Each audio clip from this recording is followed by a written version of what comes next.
Hi, everyone, and thanks for checking out this review. So, I'm going to continue with my current horror franchise series review, which is Child's Play. And I'm up to the next film in the series, which I recently watched.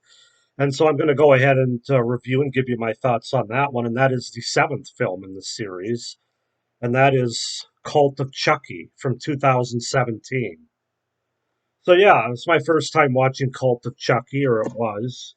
So I'll just kind of first go through the setup of the film and then the premise, and then I'll get into my thoughts and review, which will contain spoilers. So Cult of Chucky is a 2017 American supernatural horror slasher film.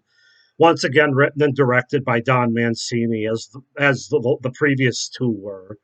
Um, it's the seventh installment of the Child's Play franchise, and it's basically a direct sequel to the 2013 film Curse of Chucky.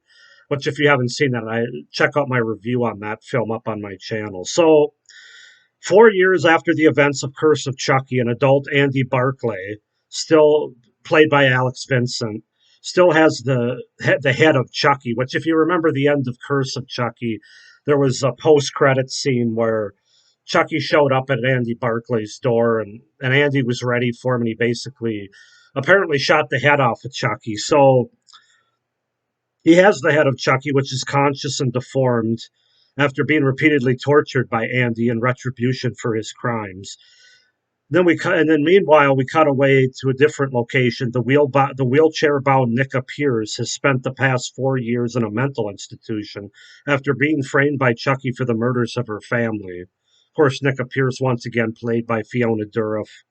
Um, After therapy, she now believes she was responsible for the murders, that Chucky was a manifestation of her psychosis, thanks to her Dr. Foley, Nika's doctor. Kind of made her believe that. So the doctor transfers her to a medium security Harrogate psychiatric hospital, as opposed to like the full force mental asylum that she's at the beginning of this film. In group therapy, Nika meets Malcolm, a man with multiple identity disorder; Angela, an old woman who believes she's dead; Claire, a woman who burned her house down; and Madeline, a patient who smothered her infant son to death. Dr. Foley introduces a technique involving a good guy doll. Most of the patients are unsettled by the doll, except for Madeline, who treats it as her baby.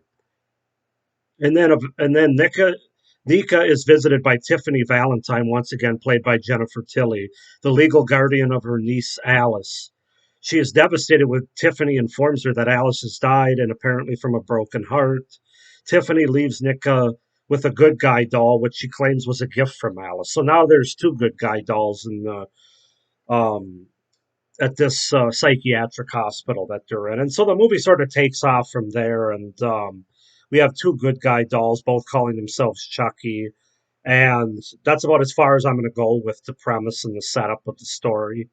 Um, so my thoughts on this movie. This is kind of a polarizing movie from everything that I've read and seen in terms of reviews and ranking and everything. A lot of people like it. A lot more people seem to dislike it. I fall in the latter. I actually really enjoyed this movie, Cult of Chucky. And so let me get into my reasons and my thoughts and review. So I'll start with the pros, of course. Once again, the two Dourifs, actors and actresses in this movie. Brad Dourif again kills it as Chucky.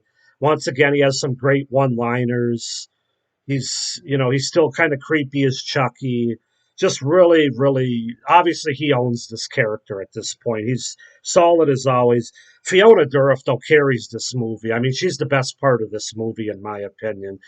And I thought she was great in Curse of Chucky, which she certainly is. She's even better in this movie, in my opinion. Just really, really solid as Nick appears, and again, Brad Dourif as Chucky. Those two just again awesome, carry the movie. And actually, I'll say the acting is pretty good across the board in this movie. From Alex Vincent, who plays Andy Barclay, to Adam Hertig, who plays the multiple Malcolm character, the multiple personalities, to Elizabeth Rosen as Madeline. I thought that was a really well acted character. So not everybody. I mean, a couple of the characters from the group Well, I'll get into that later. But I thought, compared to Curse of Chucky, I actually thought the characters were better and better well acted. More of the side characters. Um, I think it's really solid how the story continues. It's a continuing storyline from the previous film. I think that aspect of it was really solid. It fits really well as a double feature. If you watch Curse and Cult, it's going to make complete sense, in my opinion. Really good kills in this movie, maybe the best in the entire franchise. Definitely the goriest and the bloodiest of the entire franchise. Um, they really upped the stakes in this movie from the previous film and from previous films before that, in my opinion. You can tell that there's really a lot on the line in this movie, so they do a really good job of ratcheting that up. Um, they took a really unique and creative direction with this film. I mean, as a first time watch for me, it's sort of it doesn't meet your expectations, which I actually think is a good thing in this case, where you expect that kind of a typical slasher film, you know, the antagonist and the protagonist are going to try to kill each other at the end, but that's actually not what happens in this movie. It's they really I give Mancini credit. He definitely did something different in this film, and I think it works pretty effectively. Just a really creative direction that they went in that I enjoyed. A really good third act that brings all the main characters together, from Tiffany to Andy Barclay to the Chucky dolls to Nicka Pierce, of course. Um, let's see. It's a unique sequel that just doesn't do the same thing, and I give it. I'm sorry, but I give it a lot of points for that. I know some people, it doesn't always work when they go off the rails and try to do something completely different, aka Seed of Chucky. But in this case, I give him props. I give Mancini props, and he gets points for me because it's not the same old rehash. Um, and actually, this franchise, well, I'll get into that more when I get into my rankings, but this entire franchise really does a good job of not just rehashing the same movie as some of the other major horror franchises do. Um, I liked how Chucky and Tiffany both play on the character psychosis in this movie. You know, most of the characters in this movie are a little bit off. They've got some issues, obviously being a psychiatric hospital, and they play that up to the utmost, which just makes the tension and Chucky more effective in this movie. The dolls take advantage of that. It's really just an overall entertaining movie that kept my attention, like most of these Child's Play movies do, from beginning to end. It really kept my attention. I really enjoyed the post-credit scene with Christine Elsey as Kyle making an appearance. I thought that was a really great callback and just a really good transition to whatever they're going to do next. It sounds like they're gonna have not another sequel movie, but a show called Chucky, which should be debuting sometime later this year in 2021. But I really enjoyed that callback. Um, I think the look of Chucky's better in this movie. It's more back to the roots than it was in Curse of Chucky, where I mentioned in my review he just looked a little bit off from how he looked in the first few movies. Um, there's just the right amount of humor in this movie. It's not too much. They don't force it. But it's there with, of course, Brad Dourif and his Chucky one-liners, and even Tiffany has a couple of funny lines. Especially, she makes reference to Jennifer Tilly, the actress, as well as Tiffany. I really liked the beginning of this film with the dialogue between Chucky and Andy. I thought that was a really good callback to the first couple of movies as well. Yeah, I just a lot of pros to this movie. Excuse me. Excuse me. There are a few cons though that I don't want to ignore. The way that Chucky was able to possess multiple people and kind of go beyond what we were used to the mythology in this franchise, where he either needs the amulet or it has to be the first person he tells his secret to. Well, in this movie, they just said "f that." We just found the voodoo curse on the internet that basically allows him to transfer his soul to multiple dolls as well as multiple people. I thought that was pretty lazily written and not just really silly and not a great. I just think they could have developed that a little bit better. I think they could have found a better explanation for how he's able to do that. I love Jennifer Tilly as Tiffany, but this is the one movie I think out of the four she's been in that I really felt like she mailed it in. Of course, she wasn't really a part of this movie. She kind of came in over the course of 6 days, from what it sounds like, and shot her parts, her lines, and her scenes, and you can kind of tell. It's just I didn't think she was great in this movie. Just kind of a mail-in performance. This movie doesn't have nearly the suspense or the scares that they did such a good job with in the last movie, Curse of Chucky. Um, I kind of this might sound weird, and I might be the only one that does this, but if you take the first film out and you look at Child's Play 2 and 3, Bride and Curse and Cult, I feel like the first one of each of those is the better film because there's more horror, a little bit more suspense and horror involved in the case of Child's Play 2, Bride of Chucky, and Curse of Chucky. And then when you get to sort of its direct sequel, if you will, or the next movie from that one, they kind of move away from the horror and it's just kind of like, well, like the third movie I really like, but Chucky's pretty lit up and there's not a lot of horror there.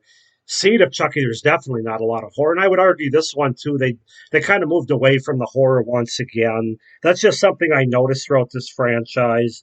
Um, so this one's more like Child's Play 3 and Seed of Chucky in that regard, although it's better than Seed of Chucky. Not as strong of a setting in this movie with the asylum, which we've seen in other horror movies. I don't mind it, but I just felt like the house and curse definitely a stronger setting, and it kind of played into that horror I talked about. There's some pretty noticeable and bad CGI sequences in this movie, especially in one of the kills. Some of the Andy Barclay stuff, as good as it was to see Alex Vincent back as Andy Barclay, I thought he was fine. I mean, not Oscar worthy by any stretch, but I didn't think he was horrible. It felt a little bit like filler, sort of the side story with him. Now, they did sort of make it all come together towards the end, and hopefully they'll do more with that as they get into the Chucky show. But some of that did seem kind of like filler for this movie. There were a couple of the group characters that weren't very well acted or developed. I guess I never went through the cast. I should have done that before, but I would say that Adam Hertig is multiple Malcolm and Elizabeth Rosen as Madeline, along with Brad Dourif, Fiona Dourif, and Alex Vincent. I thought they were good in the movie. Everybody else, including Jennifer Tilly, was just kind of meh. The characters weren't really developed. Taking Tiffany or Jennifer Tilly's character aside, talking about Claire and Angela and the two nurse characters, Ashley and Carlos, they were just kind of there for fodder, for kills. Not a lot of development to their characters, and not particularly well acted, in my opinion.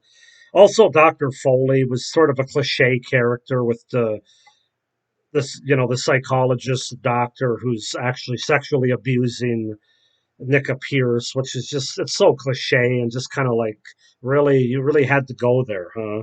That was one thing that kind of annoyed me. And overall, I don't think the film's as previously well shot as, or I should say, this film's not as previous.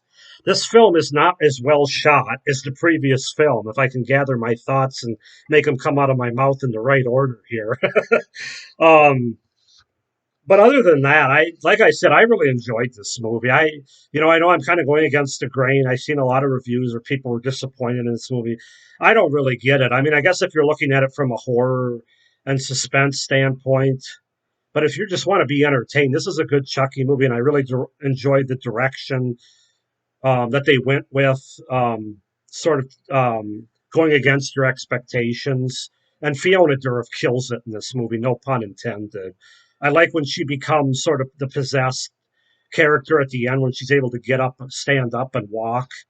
But not only that, not just to see her walk, but also just the change in her personality and the change in the character, how she becomes like a Chucky, but through her own voice and through Fiona Dourif. I thought she did an outstanding job, and I really enjoyed that part of the movie at the end where she joined up with Tiffany. So yeah, definitely enjoyed this movie. I'm going to give it a 7.5 out of 10, and this is going to make my ranking really difficult but interesting here in the next few days when I do my overall ranking for these movies. Obviously, I still have one more movie to go, the remake.